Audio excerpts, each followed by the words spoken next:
আসসালামু আলাইকুম। আসুন আজকে আমরা জেনে নিই তিব্বতি মুসলিম সম্পর্কে কিছু তথ্য।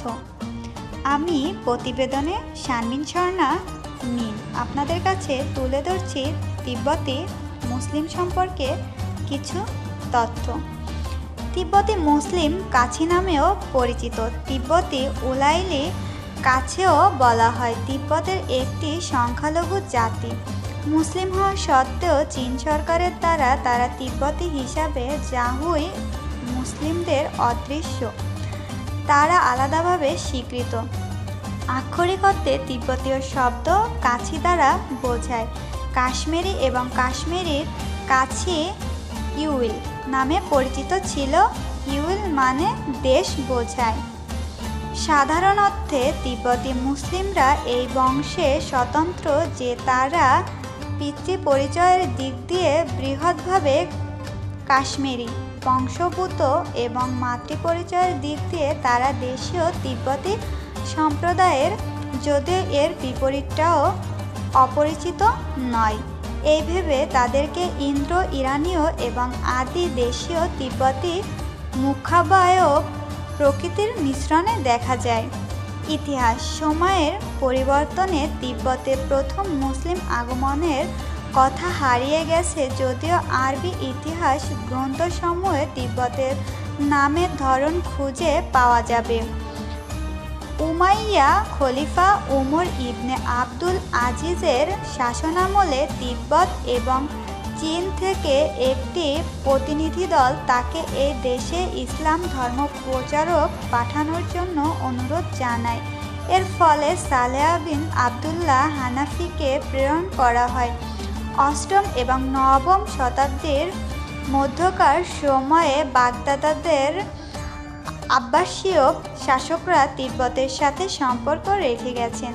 যাই হোক, প্রথম দিকে ধর্ম প্রচারকদের মধ্যে ধর্মতান্ত্রিকরণের প্রবণতা খুবই কম ছিল, যদিও তাদের অনেকে তিব্বতে স্থায়ীভাবে বসবাসের সিদ্ধান্ত নেন এবং তিব্বতীয় মহিলাদের বিয়ে করেন।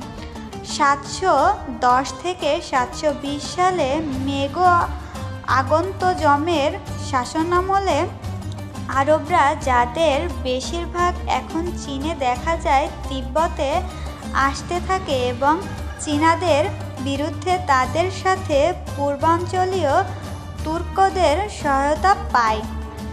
799 থেকে 815 শাসনামলে পশ্চিমাঞ্চলে আরব শক্তির সাথে দীর্ঘকাল ধরে যুদ্ধ সংঘটিত হয়। এটা জানা যায় যে তিব্বতীয়রা কিছু সংখ্যক আরব সৈন্যকে গ্রেফতার করে এবং 801 সালে তাদের পূর্বাঞ্চলীয় সীমান্তবর্তী এলাকায় কাজ করতে চাপ প্রয়োগ করে। পশ্চিমে যতদূর সম্ভব সমরকন্দ এবং কাবুল পর্যন্ত তিব্বতীয়রা সক্রিয় ছিল। আরব বাহিনী প্রাধান্য পেতে শুরু করে এবং কাবুলের তিব্বতীয় শাসক আরবদের কাছে বশ্যতা স্বীকার করে এবং আনুমানিক 812 বা 815 সালে মুসলিম হয়। ধর্মান্তর। সালার জাতিগোষ্ঠীর দ্বারা ইসলাম ধর্ম ছড়িয়ে পড়েছিল লামসান ক্যান এর পূর্ববর্তী বৌদ্ধ কারাগান তিব্বতীয়দের মধ্যে।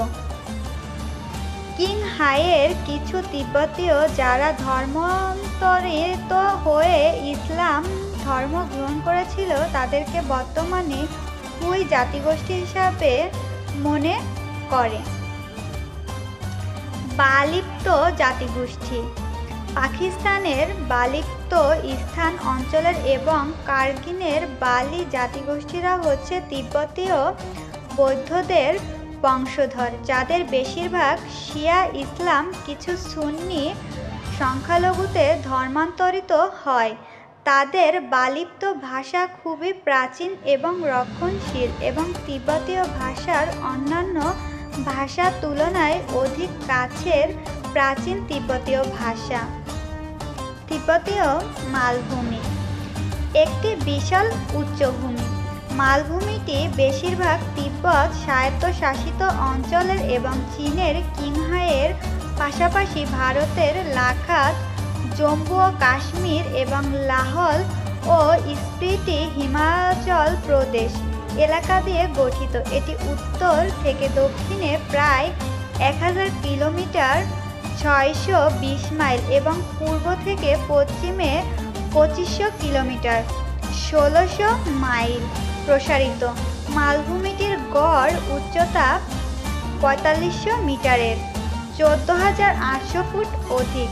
তিব্বতীয় মালভূমিকে কখনো কখনো বিশ্বের ছাদ বলা হয়, কারণ এটি সমুদ্রতল থেকেও 3 মাইল 4.8 কিমি উপরে অবস্থিত এবং পৃথিবীর দুইটি সর্বোচ্চ পর্বত শৃঙ্গ মাউন্টেন এভারেস্ট এবং একে দুই মালভূমিটিকে বিশিষ্ট করে রাখা পর্বত শ্রেণীতে অবস্থিত।